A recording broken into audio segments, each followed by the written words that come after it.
when you've made an error, when you've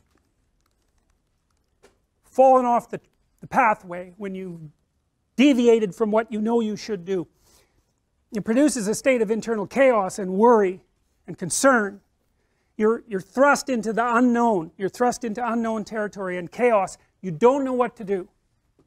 And that's often symbolized by the encounter with a monster, like a dragon, or something that lives under the water. And I think the reason for that is, as far as I've been able to tell, is that human beings, because we've been prey animals for forever, in our battle with carnivorous lizards, for example, and alligators, and even dinosaurs, because there were dinosaurs around at the time of our most distant ancestors. And there was even a cat at one point that was adapted with teeth to pierce human skulls.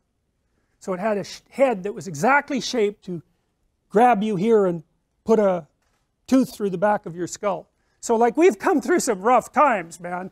And we have a system in our mind that's a threat predator detection system. That's the thing that makes little kids think about monsters in the dark, right? Because, well, there is monsters in the dark. Parents always say, well, there's no monsters in the dark. It's like, that's not true. The dark is full of monsters. There might not be any in your room right at that moment, but that doesn't mean there aren't monsters in the dark. And crimes take place, like, criminals don't get up at 6 in the morning and, like, you know, have breakfast and go rob a bank. They do that sort of thing at night. People do the things that are fit for the night in the night. And lots of predators are nocturnal. And you can't see very well in the dark. And kids aren't stupid, you know. They've evolved to stay pretty damn close to the fire. Because the kids that wandered away from the fire got picked off by hyenas and lions and, you know, crocodiles and whatever else the hell was out there to eat the unwary. So the circuit that we use to defend ourselves against predators, as we've evolved cortically, that circuit has come to represent what we don't know in general. Because the predators, of course, inhabit where we don't know. And so evolution is a conservative force, and we use the circuits that we've evolved to represent new things. And so the unknown, the chaos, is often represented by a monster that swallows you up and pulls you down. And you know, when you're feeling terrible, you don't say, well, I'm feeling up. You say, I'm feeling down. Well, why is that? Well, down is worse. I guess you're flat on the ground when you're down, or you're in a hole or something like that. You're hiding in a hole. You know, it's down.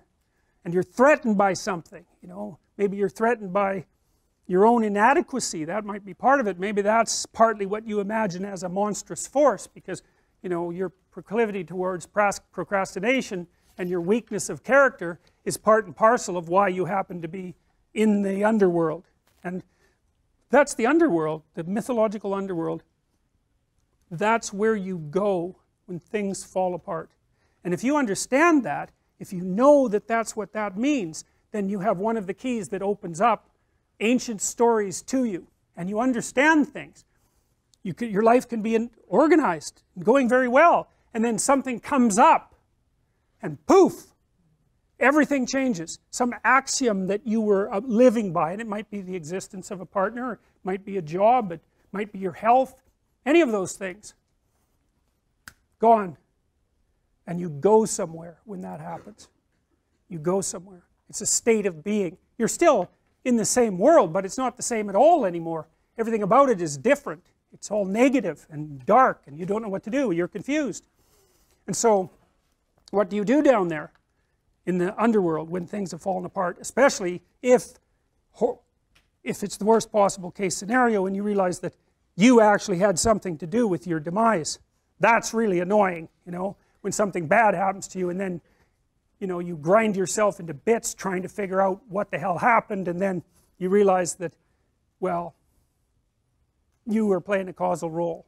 Now, sometimes you're so depressed you assume you're playing a causal role, and you weren't. It's not easy to figure out by any stretch of the imagination. And it isn't that everyone who does something terrible is at fault for it, but sometimes you find that you are off the path somehow, and maybe even that you knew it and that you didn't attend to it, and that's why all of this hit the fan. And so then down there in that chaos, you decide that you're going to do what you're supposed to do instead. And then maybe you get to rise up again, renewed, if you're lucky, and then you can go fix the city.